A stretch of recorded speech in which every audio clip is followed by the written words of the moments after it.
Hi there, today we're doing a tutorial on what I believe is the best auto slash super smelter in Minecraft.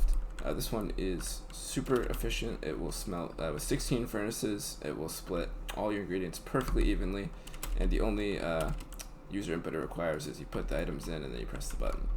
I made this because I was trying to find videos online on a tutorial on how to build a good super smelter, and all the ones I could find were either way too complicated or just not good. Like they didn't really feel automatic, or they didn't split your stuff as perfectly evenly as possible. So the way this one works is you take your input here, send it on its way, put your fuel there, send it on its way, and then you'll see that they will travel across, distributing the items, and then once they are empty, they will actually return and they will sit and wait to be reloaded, so you don't have to hear the rail noise constantly.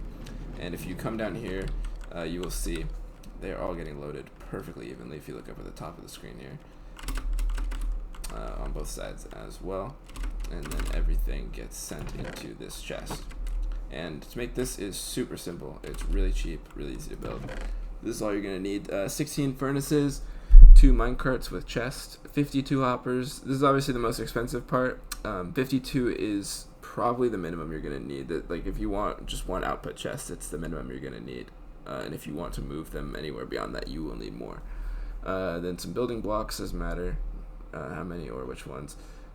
2 buttons of any kind, 2 rails, 2 detector rails, 49 powered rails, 6 blocks of redstone, 8 redstone dust, 2 repeaters, 2 comparators, and there's also an additional little thing you can build that makes loading it a little easier, and all that will require, if you want to do that part, is a sticky piston, lever, and redstone dust for each side, so 2 of those. So to show you how to build it, you're going to need to start at where you want your ground level to be. So the minecarts will be just 1 block lower. This is where you'll load them from, and you're going to want to go 4 down and a 4x8. So I'm going to use axiom here. So we got 4x4, 4x5, 6, 7, 8, and then I'll give myself room to work on the sides, which I recommend. But the blueprint, the footprint of it is 4x8x8. And then you're going to put your output hoppers here. This is where the items are going to end up. And then if you want them sharing an output, you will add some hoppers here. And then you can cover them up if you want. And then we will need the furnaces.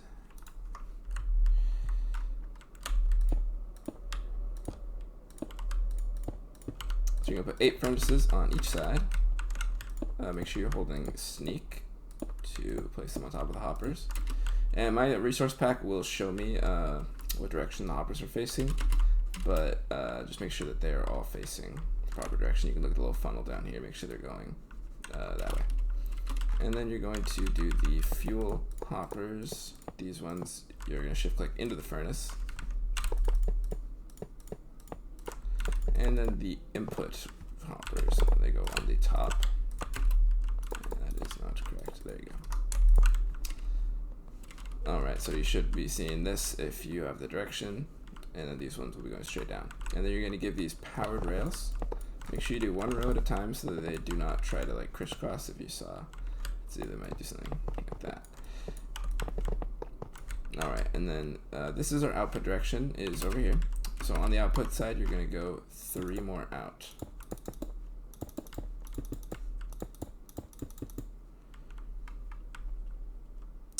Sorry, this is the same level. Yeah, like so. Then you're going to connect these on the inside, have them go out 1 more, and then you should just have enough room to connect the outer ones, like so. And then you're going to want to power these.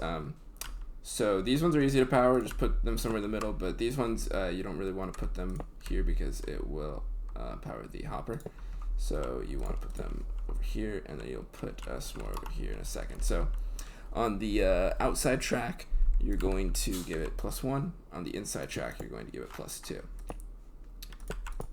Just put it like that simply. Real easy. We'll power that one in a sec. And then on the input, this is where they're going to come from. You're going to go 3 more on each side. So then, yeah, we'll just power them like so. Then you're going to give each side a detector rail, followed by a regular rail, followed by a powered rail. And at this point, you can plop your minecarts down, and just make sure they get shoved all the way against that block right there. And then you're going to give them their buttons. These are going to actually power them. And now all we have to do is set up the circuit for which they will stop once they are full. So you're going to build out little sections like this. Super simple. Comparator, redstone, repeater, 3 more redstone. Same thing on this side, but make it backwards. And there you go. And at this point, you are essentially done. As you can see, if you put fuel in here, something to smelt in there, they will go across and distribute everything. And then once they are empty, they will stop. So yeah, just to confirm everything, we can look at the top right here. We'll see that every single furnace has the same amount of cobblestone as well as coal. And once they're done, they will stop. So this thing is really effective. However, the one downside of this is that as long as this has items in it, it's going to keep on going. So that can be kind of annoying. For example, if you were, say you forgot a stack of items and you want to try to catch it, you have to wait, try to catch it, and then it closes up on you because it got too far. So that's kind of annoying, because if you were to load that up with a full load and you forgot one thing, you have to wait for the entire thing to be done, right? So there's actually, for this, is a super simple fix. So if you were to build up one like how you might have it in a real world, you're gonna add a lever on each side. Then this redstone, you're just gonna have it go down one further. Then you are going to have redstone on a block right above this redstone, the one coming out of the repeater. And then, then drop down here, put a piston that faces down, put a block on it. And now what this will do is when you flick this lever, as you can see, it will cut off this redstone, meaning it will always stop when it comes back. So let's say we fill it up with a bunch of cobblestone, send it on its way.